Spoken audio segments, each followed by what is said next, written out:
Hi, Internet viewers. This is Frank Rauscher again. We were detailing the head, burning it in the direction of the pencil lines, and this is what we came up with. I want you to get a close-up of it, and this is what I was talking about right in this area here. I burned deeper so that I can get some spacing between the ridges there so that it looks like we got a little bit of air between the feathers that are laying up in there. So I burned pretty deep along this center line, which is like where everything comes to a point, and I burned the whole head completely. So this is what it looks like completed. Now what we're going to do is I'm going to burn underneath the beak here, coming down into the breast area, and we had a pencil mark that went around. That was where our breast feathers were starting. So when we burn, we're going to burn from the beak down without going on the beak, just going right up to it. And then when we burn, we're going to just go slightly past the pencil line, so it looks like a continuous texture, and we will do that as well. So give me a second or two, and I'm going to move the camera down so you can see that, and I'll show you the techniques on how we do that. Okay, what we're going to do now is, I don't know if you remember from the last video, I had done some pencil lines where it flared out and went down this way along the breast area or towards the breast, and instead of having scalloped feathers, I'm going to do line work like I do the head. It just presents it just presents itself better on the cardinal. Excuse me again. I'm going to get the burning unit, and I have it. I'm going to back it down to about 6 this time. And what I'm going to do, I started burning right at the edge of the beak, and I'm following my pencil lines down. And what I'll do is try to get the whole beak in, textured in this direction. So, let's see.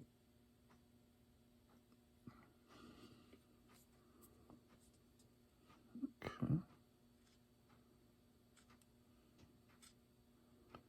So I try to keep the line work close, so it gives you, and you're coming right up to the beak, so I don't want to see any the rise and fall that we have where the beak starts and the feathers. You want that to look burnt, as if like you have feathers right on up onto the beak. So if you have to go a hair's breadth in front of right onto the beak, do that, but not that much. It's like I said, it's a hair's breadth. You want to really keep it in tight. So I'm not going as crazy on the burn as being real heavy, but what I want to do is texture it so it is textured well, or I should say burnt well, and that gives it a real nice texture. And I hope you could see this well. I think I'm going to turn this temperature range up just a little bit more so I can burn it a little bit better than I've had.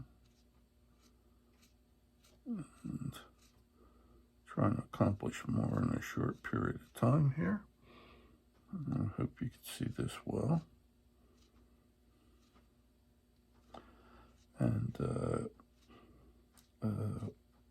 the burning technique is something you got to play with a little bit, because not everybody's going to have the control to keep the lines close together. But one nice thing is you can go right over what you burnt and just sort of drag it right through what you've had done burned before.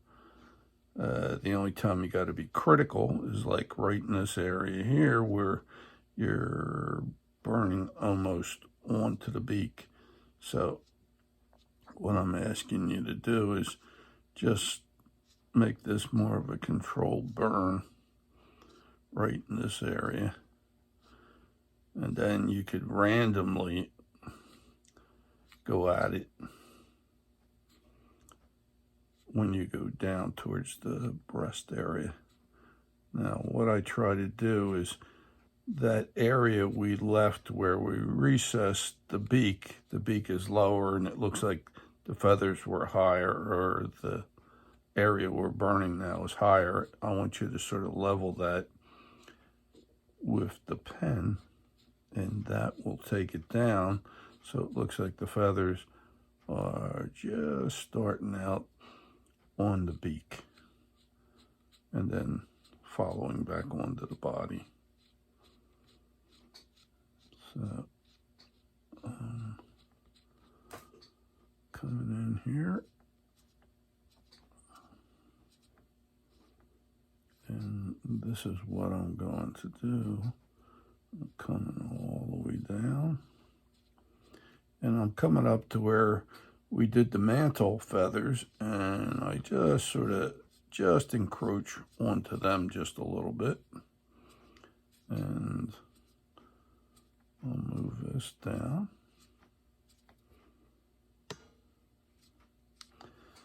Now, when we get to this line that we started our lifting before on the breast feathers, we're going to burn right down and just slightly go past that line. So it looks like these feathers are slightly laying onto that, but will be in combination with it. And the other thing you do too is you can reverse this and do a faster stroke right at the end. So, and again, you always have to follow those pencil lines. So you could come in here and sort of just, you don't want to go in one line. If you notice, I'm sort of random as I go through that. It does come out just past the line that we had, but not that much. And then I'll come back in and I'll go this way, which will be like a deeper burn, but I don't have to worry about really concentrating on a deep burn right where the two meet, the raised feathers and the burn marks. So I'll do that, and I'm going to expedite and do the rest of this off camera, but this is the general flow of what we're trying to do. Just like I did on the head, I'll do a portion in front of you, and then what I'll do is do the rest off camera just to expedite time. Now, the other thing I want to show you also is we have this area in here that was cupped. I don't know if you remember that. We came in with a ruby carver, which is impregnated ruby bit, and we lay that down there, and then we lift it so these feathers look like they're cupped underneath. And what we need to do is come in here with a pencil and go in this direction like this and pencil it in, and we're going to burn in this direction just on the back side of that feather. So here we go. I'm going to come in here. I'm going to do just one side, and then you can do the other one in the opposite direction. You know, this strokes this way, this one strokes this way. So I'm going to come in here, and I'm going to try to get them as close as I can. And I want to texture that without going on the breast too much. I'm trying to mirror up to this edge.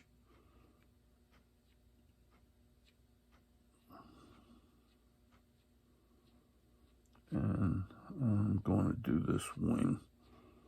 So if somebody had looked on the underneath side of this bird, it will be fully textured, even for what would look like the underside of this wing.